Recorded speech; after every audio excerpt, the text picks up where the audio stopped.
You remember the highlights, the clutch goals, the game winners, the legends that defined the decade. But what about the other guys? The ones who made fans groan every time they touched the puck. The ones whose every shift felt like a mistake waiting to happen. One mistake is bad. A whole season of them. That's unforgettable. In the worst way possible. From busted trades to multi-million-dollar disasters, we're digging through a full decade of embarrassment, frustration, and pure hockey pain. And wait till you hear about the guy in 2014. His own teammates didn't want him on the ice.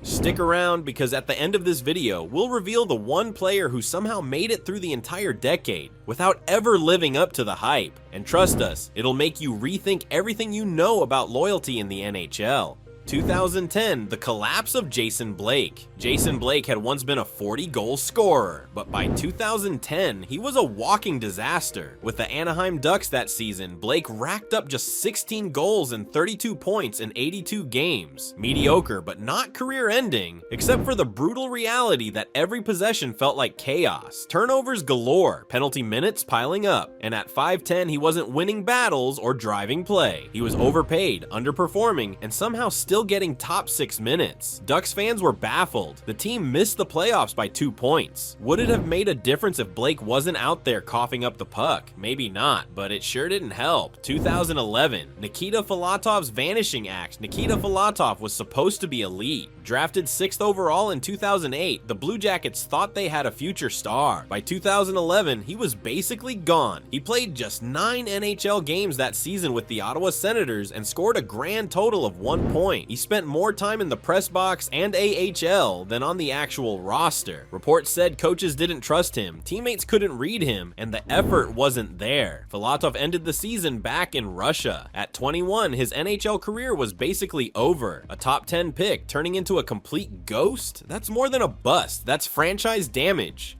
2012, James Wisniewski's disaster year. This one hurts. If you were a Blue Jackets fan, that is. James Wisniewski signed a $33 million deal in 2011, and in 2012 he gave them nothing but headaches, injuries, suspensions, brutal giveaways. His plus-minus cratered. His Corsi numbers, terrible. And despite being brought in as a top-pair defenseman, Wisniewski played like a third-pair liability. The contract quickly became an anchor, and the Jackets finished dead last in the NHL. He was supposed to stabilize the blue line. Instead, every shift felt like a gamble with your goalie's life. 2013, Veleno, the $27 million ghost. This might be one of the most embarrassing stat lines in NHL history. Veleno, induisen dertien, null dolpunten. 0, not 1, and he played 8 full months. The Buffalo Sabres had signed him to a $27 million deal, expecting a top 6 winger. Instead, they got a forward who looked like he forgot how to shoot. His confidence vanished. His decision-making, awful. His effort, fans didn't see it. Even when he had the puck, nothing happened. It was like watching a ghost float around the ice. Leno finished the season with 6 assists in 30 games. The Sabres bought out his contract the next year, but the fans, they never let it go. What happens when a player isn't just bad, but becomes a symbol of everything wrong with the franchise? That's exactly what happened in 2015. And the worst part, the fans warned the team not to sign him.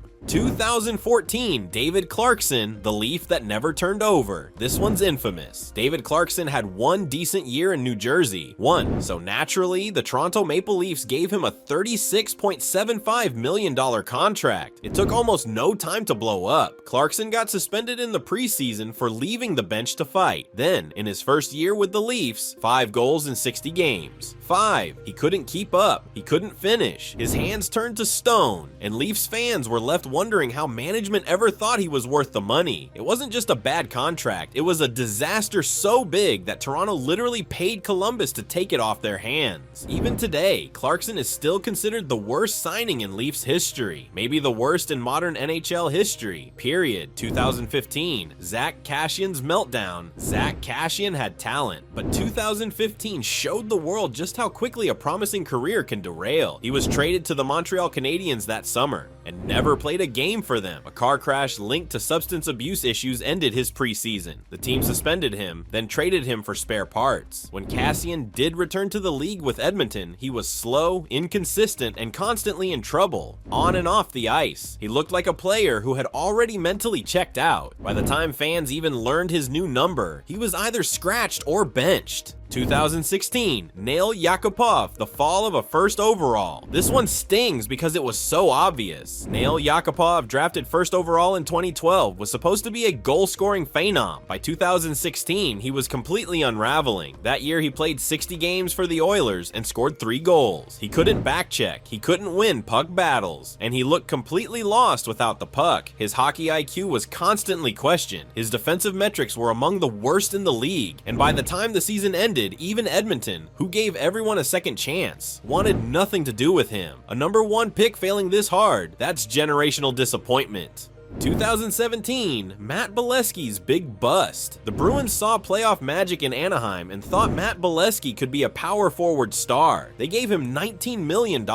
He gave them 8 points in 49 games in 2017. He lost a step, then he lost a roster spot, then he was sent to the minors with most of his salary buried in Providence. Every time he got called up, it was painful. Missed passes, bad penalties, an invisible offense. Eventually, Boston had to attach a pick just to dump his contract in a trade. A classic example of a team betting on playoff hype and getting burned badly. 2018, Milan Lucic, the decline. Milan Lucic was a beast in his prime, an unstoppable mix of size, snarl, and scoring touch. But by 2018, that version of Lucic was gone completely. He suited up for all 82 games with the Edmonton Oilers and somehow managed just 10 goals and 20 points. For a player making $6 million per season, those numbers were brutal. Worse yet, he spent significant time on lines with Connor McDavid and Leon Draisaitl, players who could elevate almost anyone's game. Almost. Lucic couldn't keep up with the pace of the modern NHL. The league had evolved, faster, more skilled, more dynamic. Lucic, he was stuck in 2011. His foot speed was painful to watch. Breakouts passed him by. Rushes ended at his stick. His hands were gone too. In close, where he once bullied defensemen and picked corners, he now fumbled passes and missed empty nets. Offensively, he was a ghost. Defensively, he was too slow to recover or pressure the puck. Sure, he still threw hits, but they didn't shift momentum. They didn't change games. They were a relic of a playing style that no longer worked. The Lucic contract became a cautionary tale. The cautionary tale for general managers tempted to chase grit and intangibles in free agency. Toughness has value, but not when it eats up a massive chunk of your salary cap and delivers single-digit goals. By 2018, Lucic wasn't just ineffective, he was the very definition of a cap anchor. 2019, Erik Goodbranson's defensive black hole. Somehow, Erik Goodbranson kept getting traded, and teams kept regretting it. In 2019, he started the year with the Vancouver Canucks and was shipped off mid-season to the Pittsburgh Penguins. 2 teams, same result. Both quickly realized the same thing. Goodbranson was a defensive black hole. His advanced metrics were disastrous. His Corsi for percentage hovered in the low 40s, well below league average. That means when he was on the ice, his team was getting outshot and outchanced badly, and it showed. His inability to move the puck cleanly out of the defensive zone often left his teammates scrambling. Skating, a problem. Goodbranson struggled to keep up with faster forecheckers, often arriving a step too late or getting turned around. His reads were slow, his reactions slower, and his decision-making with the puck bordered on reckless. When he touched the puck, fans didn't get excited, they got nervous. Turnovers, too many. Zone exits, rarely clean. Offensive contribution, nearly non-existent. For a player who once went 3rd overall in the draft, his impact in 2019 was more harmful than helpful. And yet, for reasons only known to NHL general managers, he kept getting second chances. His size, his draft pedigree, and the illusion of physicality kept him in the league far longer than his play deserved. By the end of 2019, it wasn't even about performance anymore. It became a question every analyst and fan had asked for years. What exactly do GMs think Erik Goodbranson brings to the ice, besides regret? So,